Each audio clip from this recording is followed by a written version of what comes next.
for this. So there you go.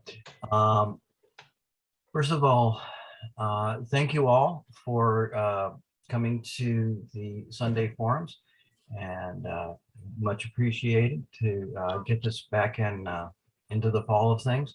I am very pleased and honored to have as our kickoff speakers the folks from the Lutheran Social Services, and they do a wide range of activities. Some of you folks are very familiar with bits and pieces of that, and we've asked Lutheran Social Services to come in, and Héctor and I apologize if I didn't get the name quite right, but is the executive director for Lutheran Social Services. We also have Jackie with us, who will be providing the tech support on their PowerPoint. And Sarah was the person who helped coordinate and make this all possible. So thank you folks very much. We have a long history of working with Lutheran Social Services. And some of you folks may be aware that Pastor Katie is actually a part of the, I believe it's the executive board or advisory council for Lutheran Social Services. And so knowing that time is precious, I would ask everyone to mute themselves. And I see most of you have. And I'm going to, I will pass on what I hear in the chat, and I'm going to get out of the way. So folks, please welcome and thank you. And we're looking forward to hearing from you. Thank you. Thank you very much. We really appreciate this opportunity. We appreciate your partnership and the support we have received over the many years. We are so grateful to have both Katie Halstead as well as Bill Kessler, who I see on the call here today, on our board. We've been graced with their talents and blessings, so we feel so fortunate. So thank you. Thank you for this opportunity. Thank you for all that you have done. And we feel so honored and privileged. And I can speak for the team that's on this call today, as well as for Bill, about how proud we are to serve in this organization, an organization that has been around for 139 years. There's not many organizations that can say that. And as a result of that, we've been through major world wars and pandemics and depressions and many challenges, but this organization is still around, providing high quality services with a great reputation and a great legacy. So we are so honored and proud to be a part of this organization. You know, last year we served over 20,000 individuals, 92% of which indicated that we have improved their quality of life. These are individuals that have incredible odds stacked up against them, and we rise to serve these individuals to make a difference in their lives. And we are also very proud of how efficient we are as an organization, with 88 cents on the dollar going directly into client care, where the industry average is 75%. So for all of these reasons, we're so honored and humbled to be a part of this organization. Thank you for having us here today. I want to give you just a brief update on our refugee situation. As you all know, it's been very tough to see the situation in Afghanistan. We saw some individuals clinging onto an airplane, eventually falling to their death out of desperation. So the situation there is very bad. And I want to let you know that we have raised our hand to see what we can do to support these individuals. We have had one of our leaders, Mary Flynn, that has raised her hand right away and has been on the ground really trying to help to make sure that these individuals can be transitioned successfully and safely in our country. And just let me give you a little background on the refugee program. So the prior administration reduced pretty substantially the number of refugees that were coming into the country.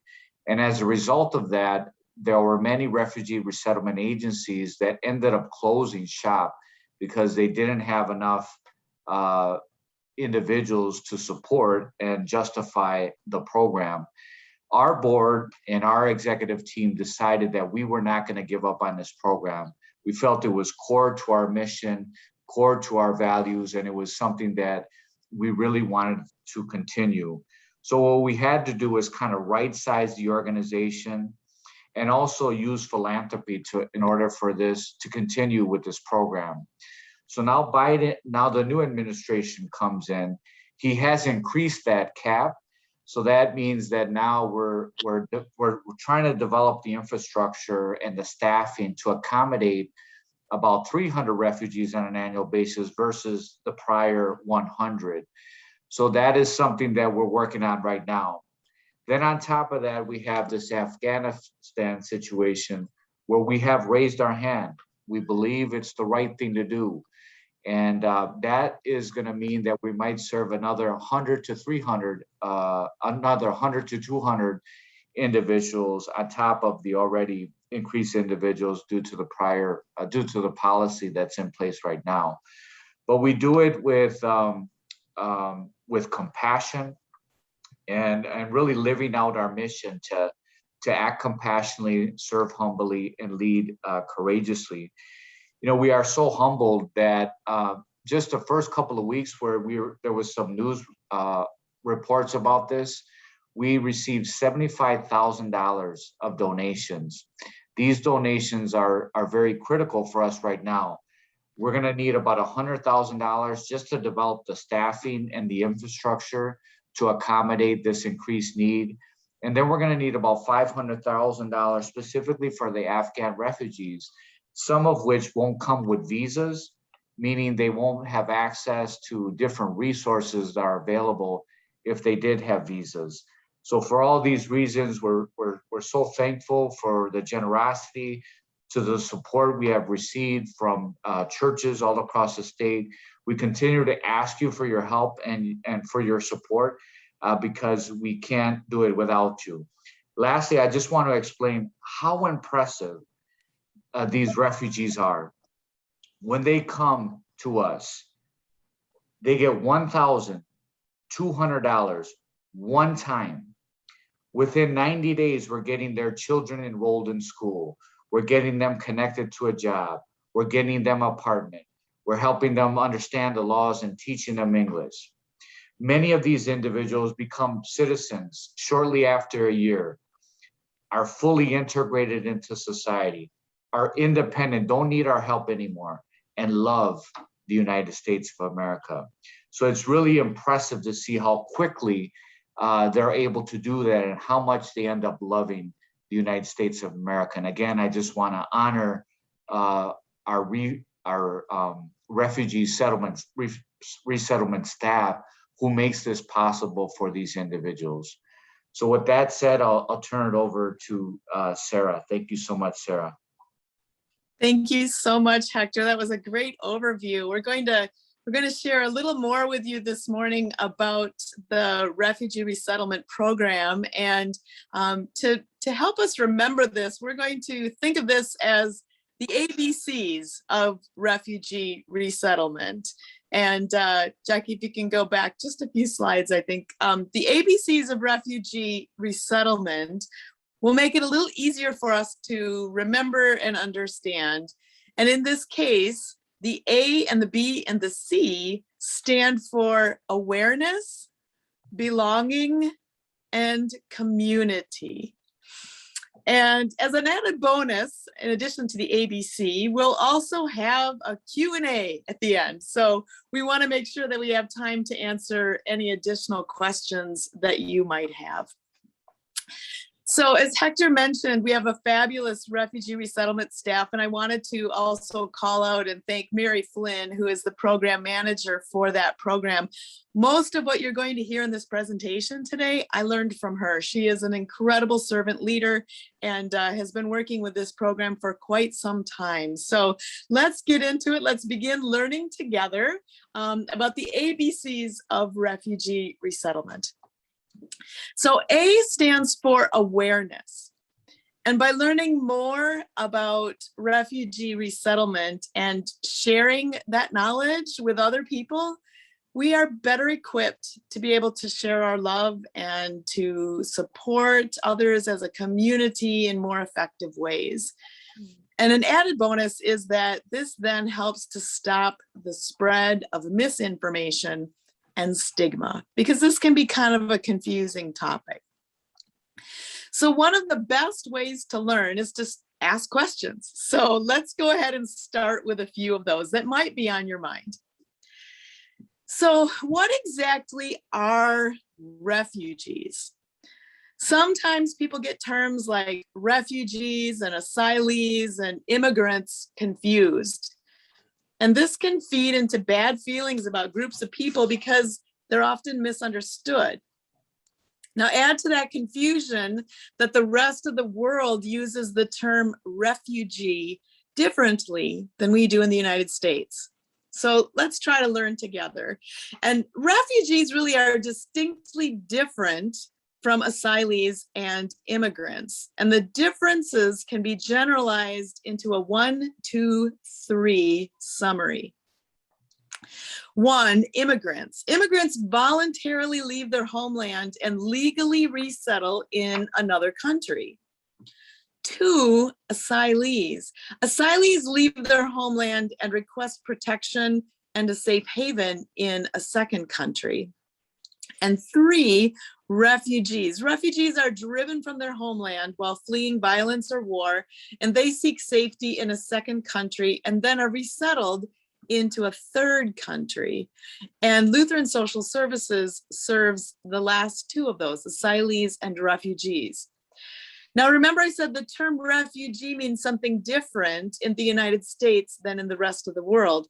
In the US, a refugee is someone who has already been granted a visa by the US government after passing multiple screenings, including health and security checks. In the rest of the world, refugee means someone who is seeking refuge. Now we call those asylees or asylum seekers. And in the United States, a refugee is someone who has received refuge. So what is refugee resettlement? Refugee resettlement is a humanitarian effort between the United States and the United Nations. After World War II, the United Nations started to define what refugees are. And at that time, the United States began to make a commitment to take refugees every year. So how does LSS fit into all of this? Well, that's a good question. We're glad that you asked. Traditionally, refugees flee their country and make their way to a United Nations refugee camp or refugee center in another country that is safe. The UN determines if they will return home or be resettled in a third country and which country that might be. Refugees don't always have a choice as to where they are resettled. The choice is really whether they go when they're able to or stay with an uncertain and possibly dangerous future. If they are assigned to the United States, they go through a process to be cleared by us to arrive. Now, the United States Department of State, Bureau of Population and Refugees and Migration, this is sometimes called PRM, works in partnership with 9 voluntary national resettlement agencies. And Lutheran Immigration and Refugee Services, or some people refer to as LRIS, is one of those 9. And Lutheran Social Services is an affiliate of LRIS, or a local resettlement agency. Resettlement agencies' jobs begin at the airport when the refugees arrive. And just to make sure we understand, our agencies do not go out and find refugees. It's all coordinated. Before the refugees come to us, this process has typically taken between 18 and 36 months. Now, it's important to know that when the refugees arrive, they have permanent, legal, documented status. So this means they're able to rent an apartment, to get a bus pass, to sign their kids up for school, to get a job, etc. And in fact, they are expected to become employed within 12 weeks. They are eligible for benefits and services that any resident of Wisconsin would be eligible for, except for voting privileges. Those are earned after passing citizenship tests that must be done within 5 years. And as Hector mentioned, some of those are done within a year. So what is the goal of resettlement? The goal is self-sufficiency. Refugees are expected to become self-sufficient and not dependent on agencies or churches or communities. And when we say self-sufficient, that means that they are working, they're paying their own expenses, they're learning English, they're obeying all the laws and guidelines that would be expected of all residents of Wisconsin and all citizens of the United States. So what kind of services are provided? Well, LSS Refugee Resettlement Services include the required core services, which would come during the first 30 to 90 days. And this would be an intensive welcome, community integration, and resource connections. It would include case management for the first year, and that could be longer if it's a special case or a very complex case. There's ongoing information and referral for up to 5 years from their arrival in the United States. There's employment programs to help promote the earliest self-sufficiency. There's cultural orientation, and they get enrollment in ESL or English as a second language classes. There's appointments offered for dedicated time to help with them, and also walk-in hours with no appointment necessary, so they have access to our staff. And of course, there's also emergency assistance. Now, this puts a little face on things. Here's an example of how one refugee is using his God-given gifts to serve. The LSS Refugee Resettlement Program served this refugee who came from Kakuma after fleeing Somalia, and now he serves with LSS as a program supervisor. So what about the refugees coming from Afghanistan? We're hearing lots and lots of questions about that. And as Hector described, the current crisis with Afghanistan presents us with some immediate and urgent needs. Due to the evacuation of so many individuals so quickly, there's a mix of situations. Now, some of the Afghans who are coming are refugees who were already in the process of coming here. Some of those individuals who may have worked with the US in the past 20 years in a number of legal capacities with our military, but now they're facing persecution, or we're facing persecution in Afghanistan.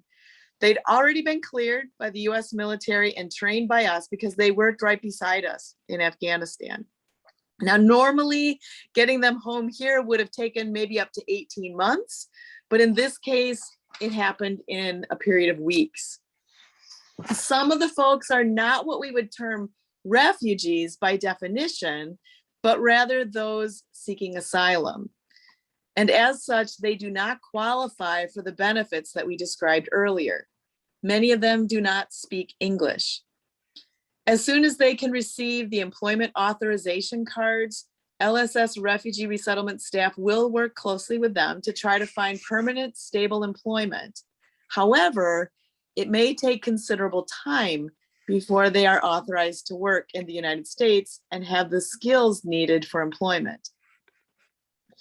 Normally, LSS receives pass-through funding from our National Resettlement Affiliate, LIRS, in the amount of about $1,200 for each case.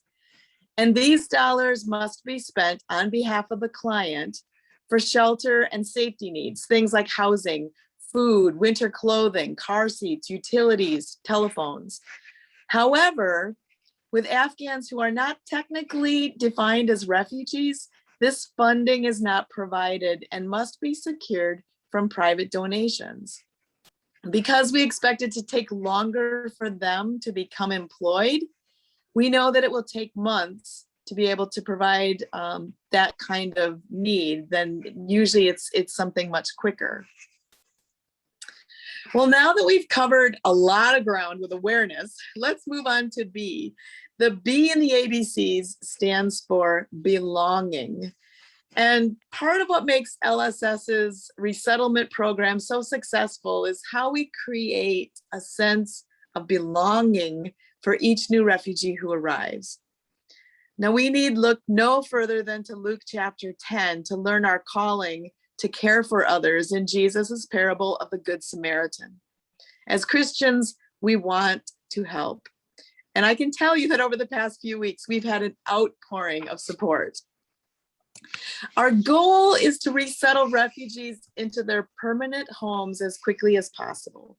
And this is not the same as being a temporary guest in someone else's home. Typically, refugees are picked up from the airport and taken to their own apartment that is filled with the basics to get them started. Everything from toiletries to kitchen items, linens, cleaning supplies, furniture, and some culturally appropriate food. The collection of such supplies is a wonderful way to help someone feel welcome and to help them feel that they belong. Volunteers for the Refugee Resettlement Program create a sense of belonging in so many different ways.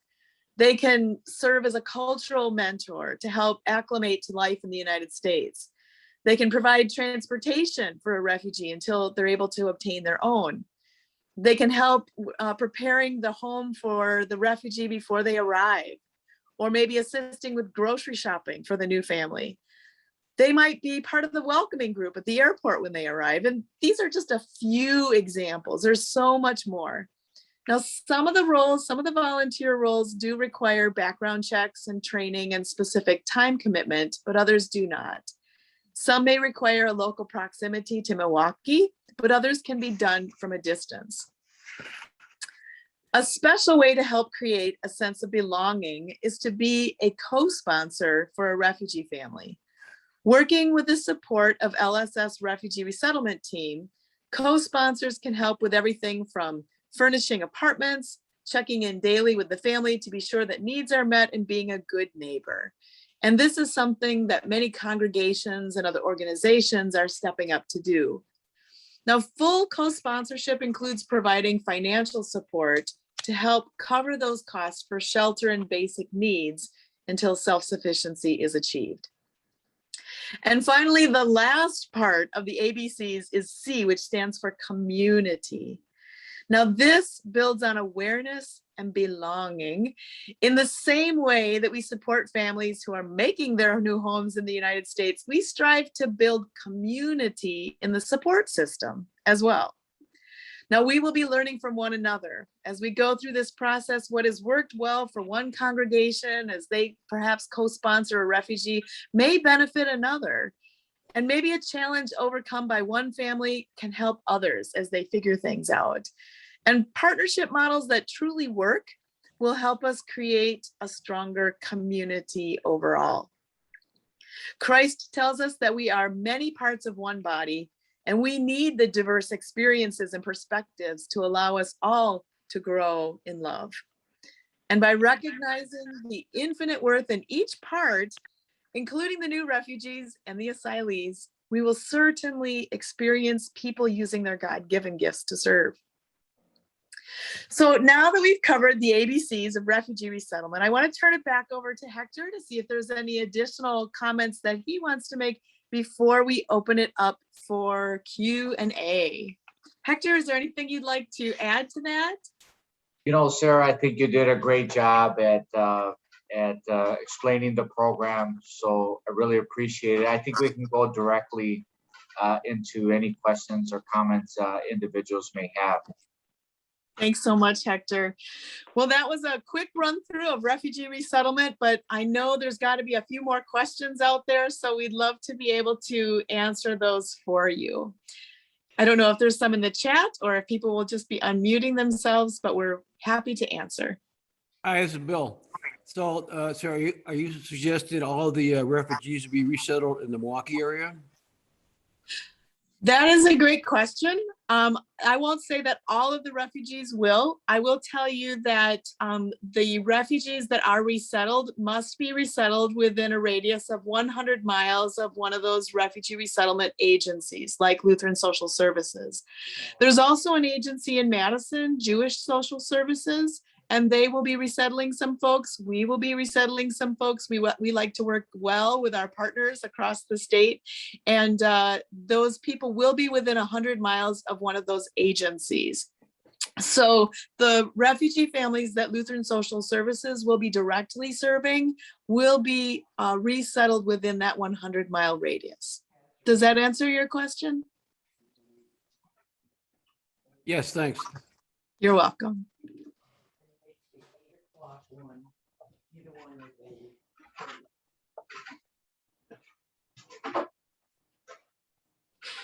If there are no other questions, I can tell you some of the questions that people have asked us lately. But can I ask a question before? Oh, please. Yes, go Yeah, ahead. so you mentioned that most or maybe all of these people from Afghanistan are not really refugees in the sense that you defined from the beginning, but rather they are asylees.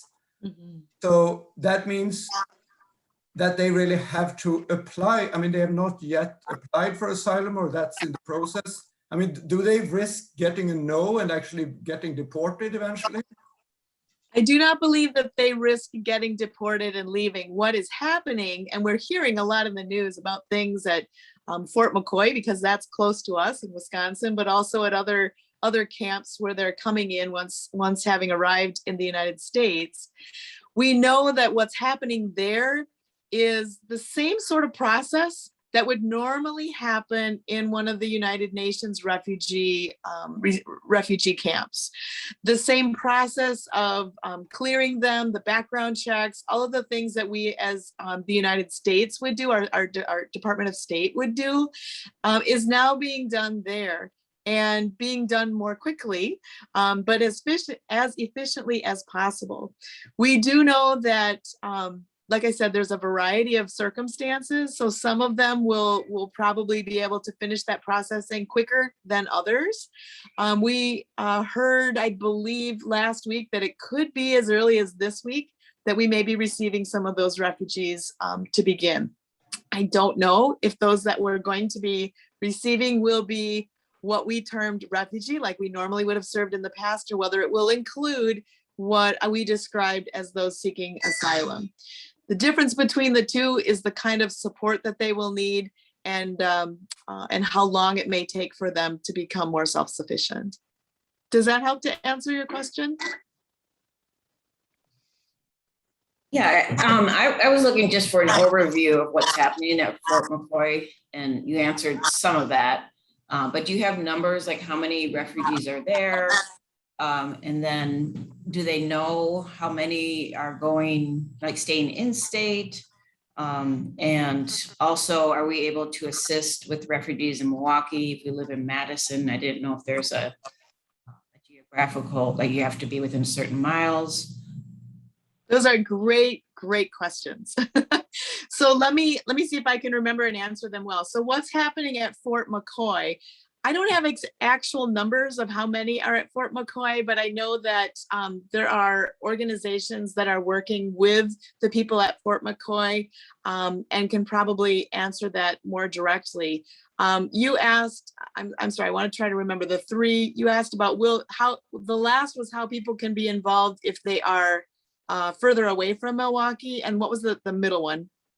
Just the timeline of who's there, and are they staying in Wisconsin? The numbers. Okay.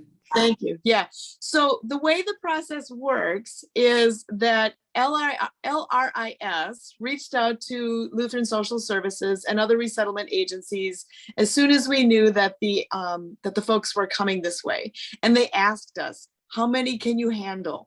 We already knew, as Héctor described, that there was going to be an increase over last year's numbers pretty significantly, but now there was a new and urgent need. How many more can you take?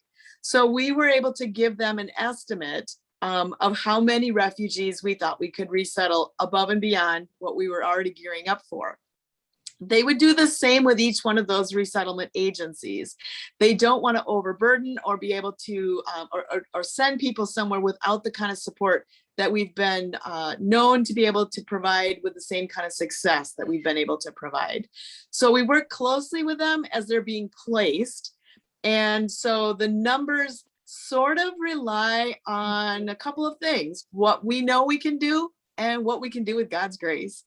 If we have more people that are supporting us and being able to either co-sponsor or provide the kind of financial support to be able to accommodate more, we can serve more. So we gave them the number that we felt confident that we could that we thought we could do with working closely with congregations and other organizations. But that number is fluid because we could serve more people if we had greater support. Now, how can people be involved if they're further away than the 100 miles from Milwaukee? There are a lot of ways that congregations and individuals are being very creative. I've talked to people over the last couple of weeks who have been gathering items to be able to put in the homes of refugees that are coming. Everybody hears in the news about hygiene kits, but as I mentioned, there's so many other kinds of supplies that are collected, and people are gathering a lot of those. We may have somebody in Eau Claire who's helping to bring together all the items that would be needed for an apartment and doing a drive and saying, we're going to be in this church parking lot on this day at this time. We need a table and chairs and a bed and this and these kinds of kits, and all those things are being put into a truck and then driven to Madison or to Milwaukee. We may have congregations who have decided that they want to help with the co-sponsorship that I described, but they may not be close enough to personally go visit families or be involved in a closer way. Yet they know that there's a financial component to this. And so they have reached out and said, we would like to work together with another congregation who's closer so that co-sponsorship can occur. Maybe that cost was a little too high for an individual congregation to do by themselves, but we want to work together and serve in that way.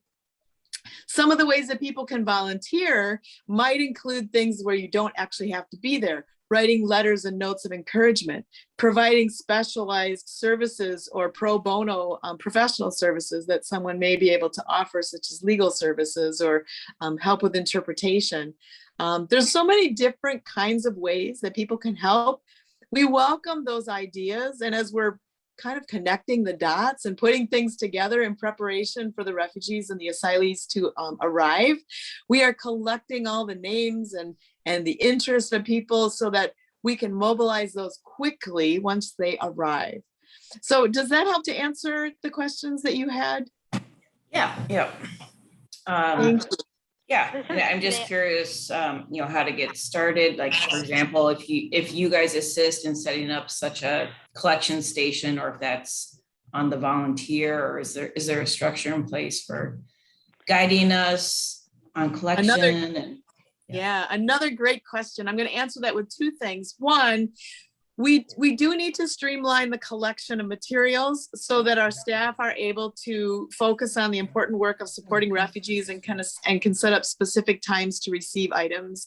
So in the next week, we will be learning about specific times that they will be receiving and where, and we'll be sharing that information through our website. On our website, which is, and maybe one of the other folks from LSS can put that in the chat for folks, lsswis.org/refugees.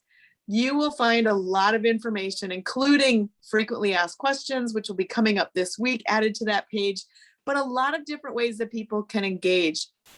Because we had such an outpouring of support and questions from people all over, not only Wisconsin, but the Midwest, we quickly mobilized a couple of calls, Zoom calls like this, twice a week for groups that are interested in helping in many different ways, and we would need to coordinate.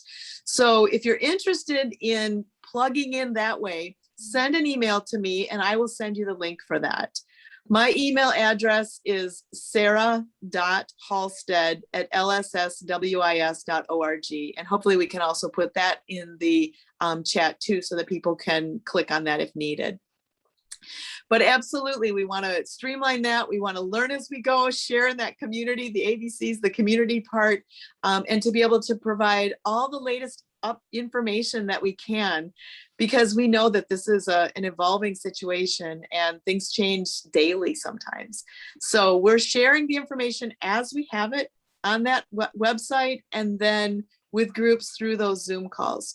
We'll be coordinating and grouping people to their specific need and communicating out to them as we're mobilizing those volunteers and different groups. Excellent questions, you guys. Can you hear me? This is Nancy Abraham on the phone. Hi, Nancy, I can hear you. Hi. Okay, I came on late. I apologize, but I'm trying to visualize what parts of the state will people be settled in and not settled in? And would there be settlement from Minnesota into the upper areas of the state? Because Milwaukee is more than 100 miles away from, say, Superior, right? Yes, yes. That kind of thing. So, and I didn't hear initially because I was late, and I'm sorry, how many people roughly you feel can be served. And I understand the roughly and that things might be fluid, but I've not heard a single number in the half hour I've been on. So that's why I'm asking. Thank you so much. Those are excellent, excellent questions. And I want to be sure that we answer them for you. So first of all, where will they be going? As I described, LSS is one of several refugee resettlement agencies, and it's required by the State Department that those refugees be resettled within 100 miles of one of those agencies. Right. Now, those, yes. So that will restrict some of where they are. Now, where are the agencies in Wisconsin? Because I think that's the next follow-up question. LSS is in there were two. You said there were only two. No, I mentioned two, but there are more than two. Oh, okay. So there is LSS in Milwaukee. There's Jewish Social Services in Madison. And forgive me, I hope I quote these correctly. I know that there is Catholic Charities that I believe was starting in the Green Bay area, if I'm not mistaken. And then there's another one in Oshkosh. Let's see if I have that name. I don't know. I don't have that name in front of me at the moment, but I believe there's another one in Oshkosh. Now that does leave out some geographical areas of Wisconsin because you can only cover that radius of 100 miles. There may also be some in Minnesota that might catch some of that area. I'm not certain, to be honest. I'm not a member of the Refugee Resettlement staff, so this is a little new to me as well, but we can find out that answer and get it to you as to where they are. I believe there's a map that lists where all of these places are all across the country. That does, as I described earlier, that doesn't exclude people in other communities from helping in very special ways. And hopefully you heard some of the ways that people can be involved, even if there won't be one of these particular refugees in that area. I should mention that 100-mile radius is larger than it used to be. There was a smaller distance that they had, but with this current situation in serving so many people, they did expand that to 100 miles. Now, let me get to the question about numbers. So just to give you an example, I know Héctor shared a little bit about numbers early on in the presentation, but to give you an example, back in 2016, the end of the last administration, the Refugee Resettlement Program in Milwaukee served 331 cases. By 2020, the beginning of 2020, we were at 108. We knew with the new administration coming in, we were likely to see the increase back to the old levels. So we were going to jump up a few hundred there. But then we were asked again with this crisis, how many more can you handle? At that time, we had stated to the Lutheran or to LIRS, we stated that we could take, we knew we could take 100 cases. So that's an additional 100 cases beyond that other expansion. We may be able to make that more. There may be more coming to us. As I said, it's fluid and it sort of depends on a number of variables. But does that help with some of the numbers? Does that help you a little bit? Okay, yes. Good. Thank you. Thank you. Oh, you're quite welcome. Thanks for the question. It was a good question. Sarah, this is Nels. Nels. I have kind of an odd question in some ways. One of the things that I think Lutheran Social Services does so well is to address the cultural challenges of people coming in as refugees. My question then becomes, with all of the things that are going on, because it seems that we're trying to be multicultural in terms of addressing a wide range of refugees, perhaps wider than we have had in the past. Can you give us some sense of how you're trying to deal with this multicultural challenge that you folks are facing? That is a great question. And first of all, we have resettled refugees from all over the world with many, many different cultures. So we're fortunate to have some experience in that area. As Hector mentioned, some of the refugee resettlement agencies didn't continue through the last few years when numbers sort of dwindled.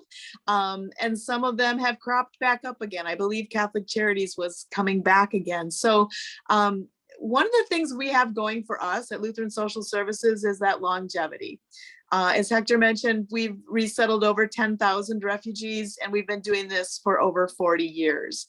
So in that time, we've been able to learn a lot about different cultures. We have great connections with a lot of different cultural groups. I can tell you that in the last month, we've had people reach out to us from a variety of social groups, of ethnic groups, of religious groups, offering all kinds of support. So there's good connection there as well.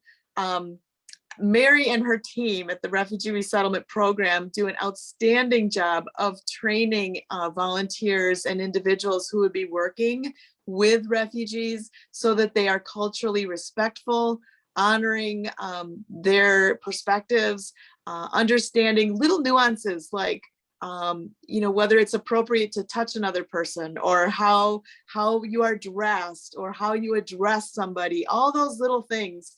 And so this is something that I think not only our past experience helps us with, but also the fact that, as Hector mentioned, Mary has been part of this current crisis from the beginning.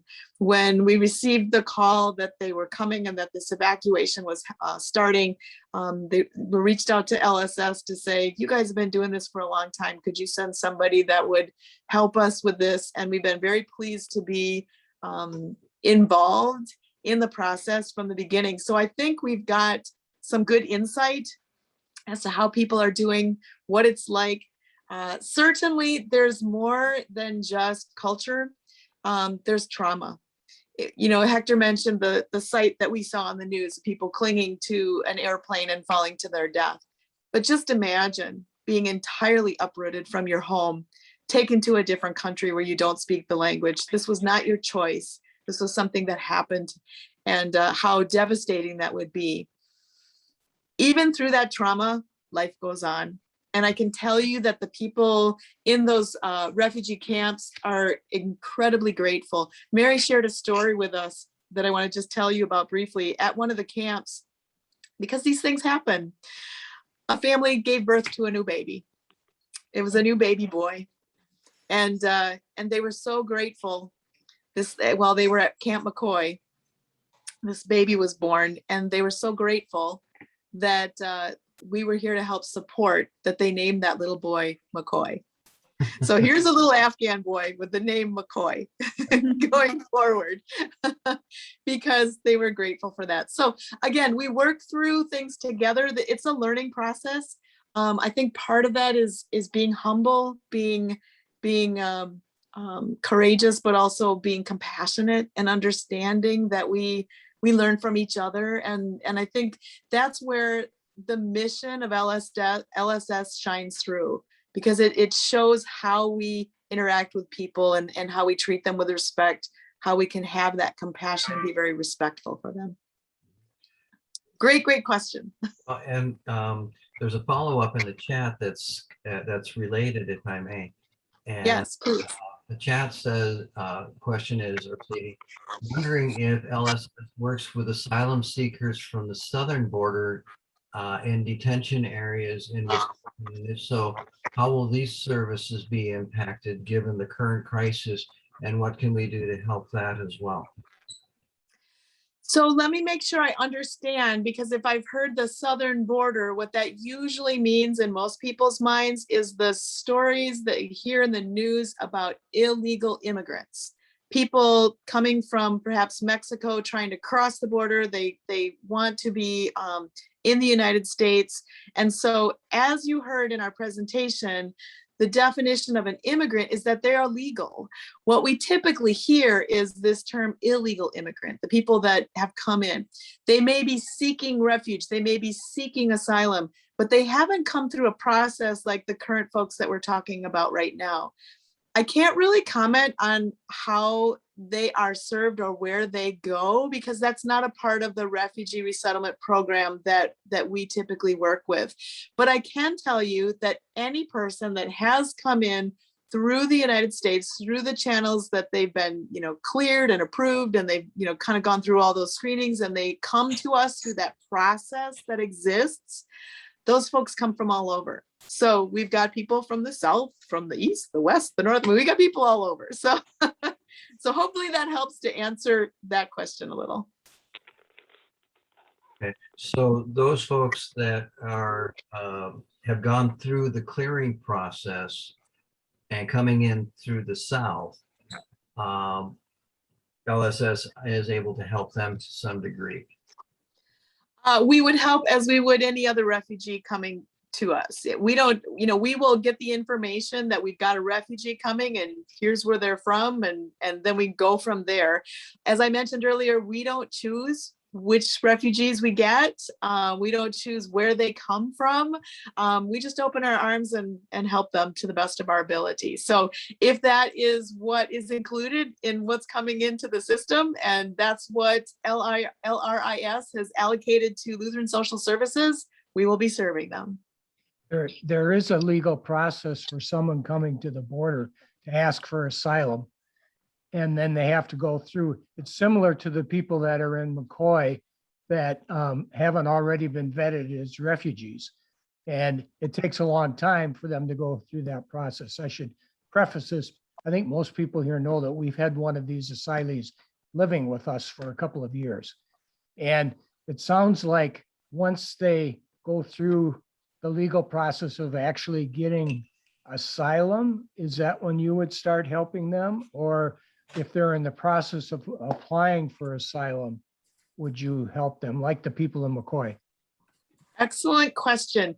So when does LSS get involved is kind of the bottom part of that, right? There's this process that's involved. And as I described earlier, usually they go to a camp in a second country, that processing takes place, and then they come to the United States.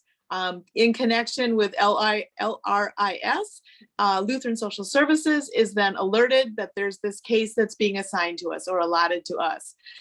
Because of what's happening right now, things are happening faster and in these other camps. So those folks that are seeking asylum, again, have to go through that process, just as you described. It may take a while. But they're trying to process that as quickly as possible to get people through that system. So again, we would get them once they've completed that process and are released to us. What happens there at the camp is not something that LSS is involved in our refugee resettlement program. As I mentioned earlier, our role usually begins at the airport when they come to us. Sarah, there's Thank you. also another question in the chat, and Yeah. I'll try to read it to you. Yeah, if I wanted to be involved with the refugees being resettled in the Madison area, would it be best to contact LSS directly? If you wanted to be working with the individuals in the Madison area, you may wish to contact Jewish Social Services, because they're the local refugee resettlement agency that's based in Madison. They may have additional information for you about refugees that are coming to them. I don't have information right now about how many they're taking, how that works. Again, that would be something that, we'd want to reach out to that sort of partner agency. But I can tell you that, our reach with the refugees that we're serving extends to all of our partners, which is all across Wisconsin and all over Upper Michigan. And we're so grateful for that support over the years. I do, as I mentioned, I can tell you that our agency, I think, has been doing this longer than most of those other agencies. So we partner with one another. We want to be good partners in this effort. I guess what I would say is it depends on the kind of involvement that you want. If you're looking to be a volunteer and you would like to be able to help in one of the ways that I described, we would welcome that. If you're looking to have something more hands-on with a refugee that's there, you may wish to contact Jewish Social Services to find out what they know. So Sarah, I don't want to overstep what you just said. I just want to remind everyone about the 100-mile radius from West Allis. So there is a possibility that on the outskirts of Madison to the east, that there may be some opportunity for LSS resettlement. But again, so much goes into where these individuals and these families are relocated. It has to do with affordable housing, employment opportunities, whether or not there are already other family members or friends that are resettled in the community that would provide these families with some type of instant community and familiarity. So the decisions that are made as far as exactly where someone is resettled ultimately is something that would come through the Refugee Resettlement Program. I would encourage you to reach out to Sarah to make sure that you are on our volunteer list, our interest list, because she's maintaining that and supporting the program in that area. And perhaps there would be an opportunity to work directly with a family. It may not be an Afghan family. There are refugees that are still being resettled in the United States that are not from Afghanistan. So we don't pick and choose which refugees we receive. We are allotted them through LIRS, and that is, we serve anyone and all that come to our program directly through LIRS. Sorry to interrupt, Sarah. No, that was great. Thank you so much for adding that, Jackie. So important to know. Absolutely. Thank you. And I know the focus currently is refugees, but do you have a few moments where you'd like to talk about some of the other efforts that LSS has been involved in? I heard something about an opioid halfway house or something akin to that. Sure, great question. And you're absolutely right. This is one part of LSS. We have so many different programs and services all across the state and in Upper Michigan. And one of those that we're very proud of is the opening of the Aspen Center near Milwaukee. It is a place for people to be able to go. It's the first place in that area that serves any man and woman, I should say, without income restrictions, to be able to receive those kinds of needed services as they are recovering from addiction. That part of the state in that area is hit very, very hard with this issue. And so this is really an answer to prayer, really a life-saving program in that area. And incidentally, they opened their doors during the pandemic. We were ready to start some things right when the pandemic hit. And because we've had such great support from individuals, we've been able to do that through the pandemic, to open that up and begin serving people in that area. So again, another one of our very needed programs. Hector, would you like to add anything in addition to that about the Aspen Center?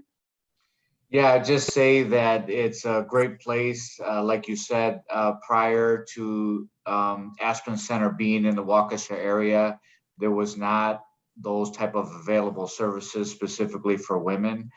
So we're so happy that we can provide services there now to both women and men, and truly allowing us to save lives. You know, a couple other examples of things that we do is at HAMI. So HAMI is how LSS essentially got started. And there today we have a residential treatment facility for kids that end up penetrating the criminal justice system. So we get kids from all over the state, including kids from Madison, that are served there. and we provide them with mental health support programs to address their criminogenic needs and really empowering them to get back into the community safely and successfully. So that is a program we have been running for many years. It's a program where we have make a significant difference in the lives of these kids. If you ever go there and visit, you'll see that these kids are great kids that had really bad things happen to them. So that is a program that we're well known for and we're very proud of. You know, we provide services to elderly, to persons with disabilities, just really giving them the opportunity, the supports they need to live with grace and dignity in their home, integrated into society as long as possible. Those are, provide a lot of services for kids. An example of that is school center mental health, where we provide therapy for the kid within the classroom, but then we also provide supports and services to the family, looking at the social determinants of health, from housing and food insecurity and jobs and training, everything that could lead to the better health and well-being of not only that child, but that entire family. So that is something that we do and do well, and really would love to replicate it if we get more funding to do that. So those are a few other examples of things that we do. And again, over 20,000 individuals served, 92% of which indicate that we've improved their quality of life. Thank you so much, Hector. I appreciate that. That's impressive. And then there's a follow-up question that came up. Do you have programs for justice involving young adults? And I am probably not doing justice to the question, but try to convey the idea. I'll take that one. So, Yes. so young adults through HAMI, actually, yes, the program that I just described. And we also have a direct contract with the Department of Corrections for older adults, individuals that, were incarcerated, were in jail, at the state prison. So we have a program that helps them reintegrate back into society and helps them transition back into society. So that is another program that we have.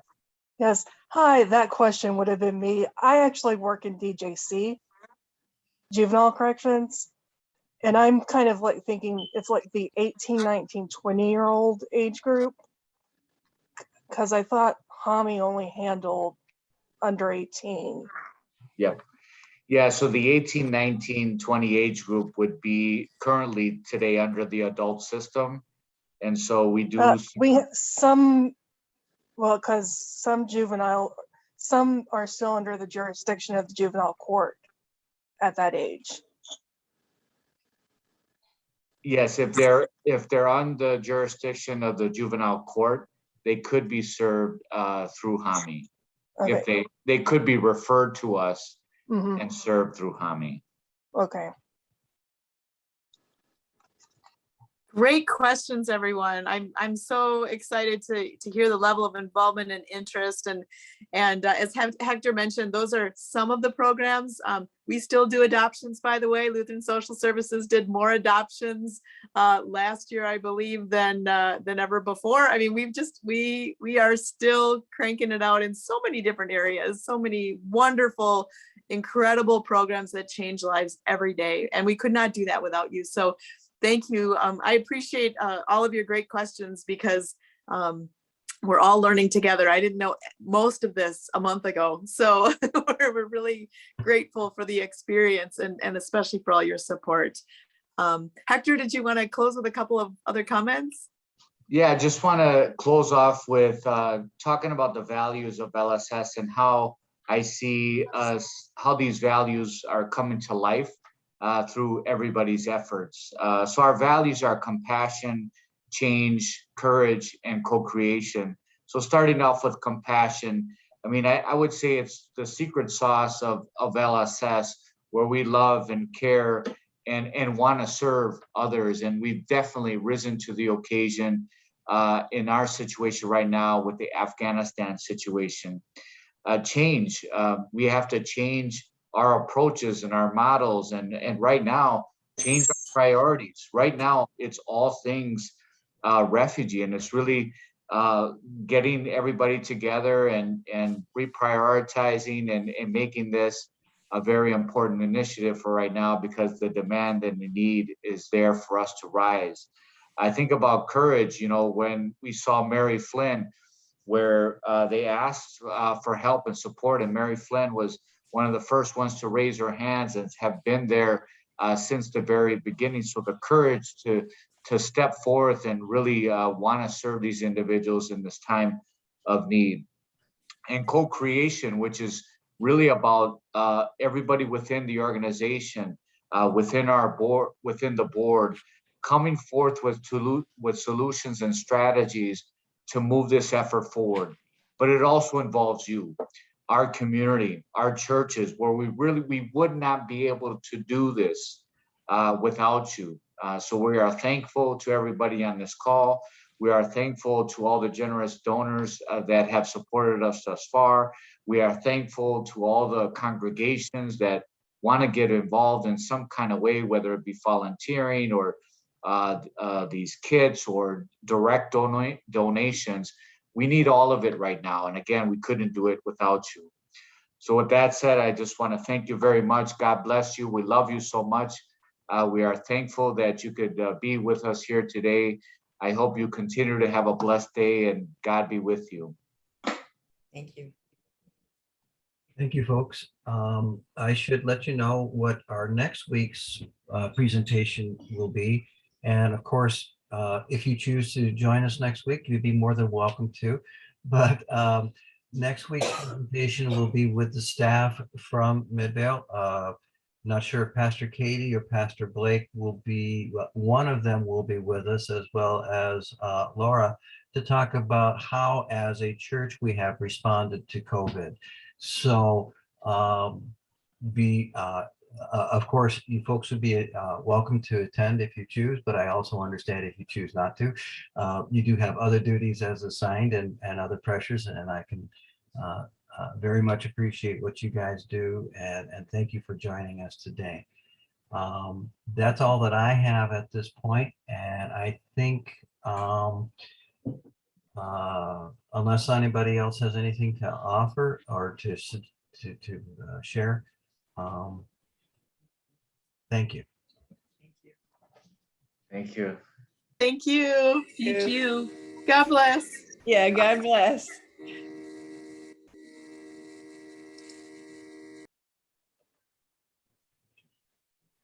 I'll shut it down forever.